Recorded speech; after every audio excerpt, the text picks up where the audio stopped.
Who is a distinguished fellow with the Stimson Center and joins me live also from the U.S. Capitol. Thank you for being with us on the program. Let me first get your thoughts on Trump's recent comments, particularly the ones he made on CBS, if I'm remembering correctly, on the potential execution of 26-year-old Irfan Soltani. Will that break the camel's back? What would he do if that execution does indeed take place? Well, first of all, thank you for having me.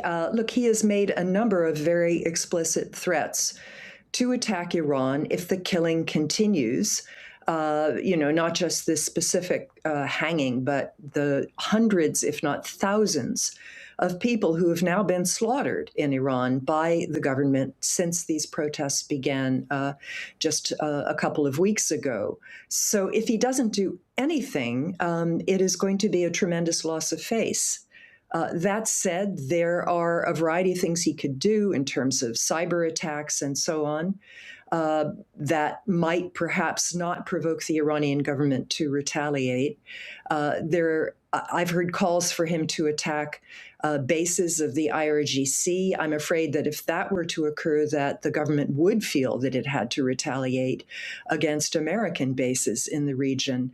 So I'm not quite sure what it is he has in mind. Clearly, he enjoys making threats. The question is whether this is helping the situation on the ground in Iran or just making things more chaotic and frightening. Is U.S. intervention going to help the situation on the ground? We do know that many Iranians, undoubtedly, they want change in the leadership within the country. But how do you think they feel about the U.S. intervening with a lot of external factors as well taking place in that change happening? Look, I think most Iranians are desperate for change. And if this kind of action by the United States would bring about that change, I think they would be very happy. But, the question remains, is there some sort of organized opposition in the country? If you eliminate some of the top leadership, are there others who would move to the fore, who would perhaps take different policies toward the United States, toward the region? Is there a leader for this movement?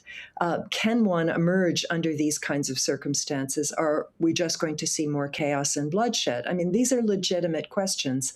What is it that David Petraeus said when he was on his way into Baghdad? Tell me how this ends. And then, of course, the United States had 150,000 soldiers in the country, and there were allied troops there as well.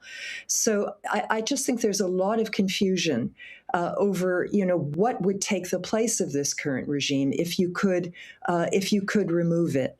Is it possible that there are still people within the government in Iran who understand that this is a dead end, that they are on a dead end, and that they have to stop shooting against their own people and start trying to address the legitimate grievances of their people? Will Trump be able to shock them into that, or will they simply continue to shoot?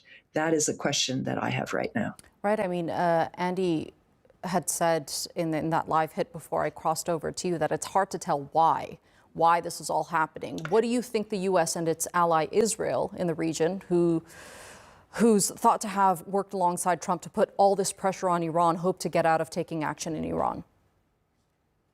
I'm not sure that the goals are the same. I think the Israelis simply want to see a weak and chaotic Iran, an unpopular Iran that is unable to exert any influence in the region. That would satisfy the Israelis, I think.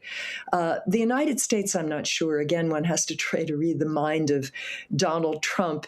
I think he would love to be able to be the American president who somehow established a relationship with Iran that was based on some radical changes in Iranian policy, particularly toward Israel and the rest of the region.